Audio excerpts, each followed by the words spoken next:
Hi, I'm Dave and welcome to my Councillor update for Council's October meeting for next Thursday. The Osborne Park Progress Association was formed in 1926, thus has represented the interests of locals in the area for about a century. A mayoral minute recognises this milestone and notes that Council will present a commemorative plaque reflecting their outstanding contribution to community development, civic life and the enhancement of local amenity, and is to be unveiled at their commemorations in November. Now let's get to the notices of motion, as there are quite a few. Spanish moss is an invasive species of weed that has a detrimental effect on our bushland. Councillor Flood, on behalf of the Bushland Management Advisory Committee, is proposing to explore the provision of funding in the 26-27 budget to identify, map and develop and plan for its removal, as well as seeking to have it classified as a priority weed which would allow enforcement under the Biosecurity Act. In St Leonards South, the only signalised intersection pedestrian crossings are at Shirley and Greenwich Roads. A 2020 study recommended that a new signalised intersection be installed at Canberra and River Road. The proposal seeks urgent discussions with Transport for New South Wales and other relevant authorities to progress the funding of the design and construction of a safe pedestrian crossing at River Road and report back to Council by February 2026.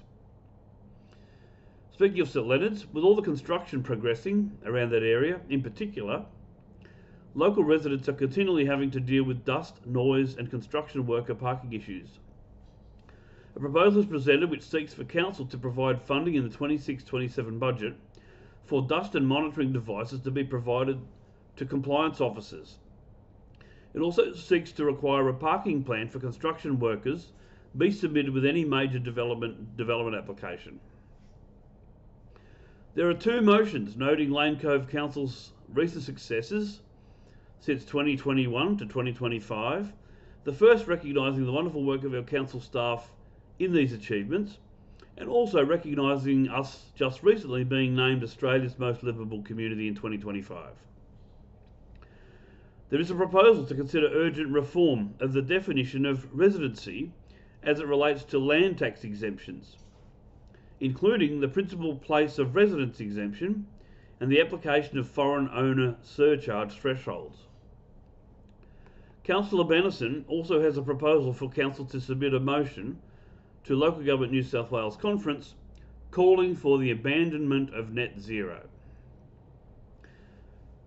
Whilst Council has a plan for the electrification of the heating of the Lane Cove Aquatic Centre, unfortunately our recent grant application was unsuccessful.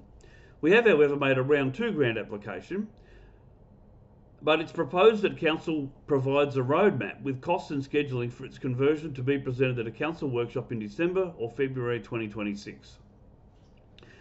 The unreliability of the lifts, escalators and travellators at Lane Cove Market Square have been the source of numerous complaints over many years. It is proposed that Council engage with the head lessee and facilities manager on outages and other related matters to get solutions. There is a proposal to write to state representatives and decision makers to advocate for increased community consultation and significant changes to the proposed Environmental Planning and Assessment Amendment in brackets Planning System Reforms Bill 2025. In summary, some of the other agendas for consideration are: the general purpose financial statements for the year ended 30th of June 2025 are presented. The Audit Risk Improvement Committee, there's a 4-year internal audit plan from 25-26 to 28-29 to be considered. The minutes of the Audit Risk and Improvement Committee are also presented from 24th of June. There's something about councillors' pecuniary interest returns, or noting that they've been returned. It's also interesting that the Traffic Committee has been renamed the Local Transport Forum. So on the 16th of September 2025, they met and there are recommendations that came back from that meeting. There's also a road naming proposal to go out for consultation perhaps, which is the east-west link in St Leonards South between Barry and Park Roads. There's a document about the assessment of the Lane Cove Aquatic Centre operational activities. And there's also a proposal for the hire of the Civic Centre Grand Concert Piano, which is in the council chambers foyer. And don't forget to check out Council Snapshot for September. I always say there's good information to be found there about Council's activities. So there it is, folks, a quick summary of the agenda for October's meeting.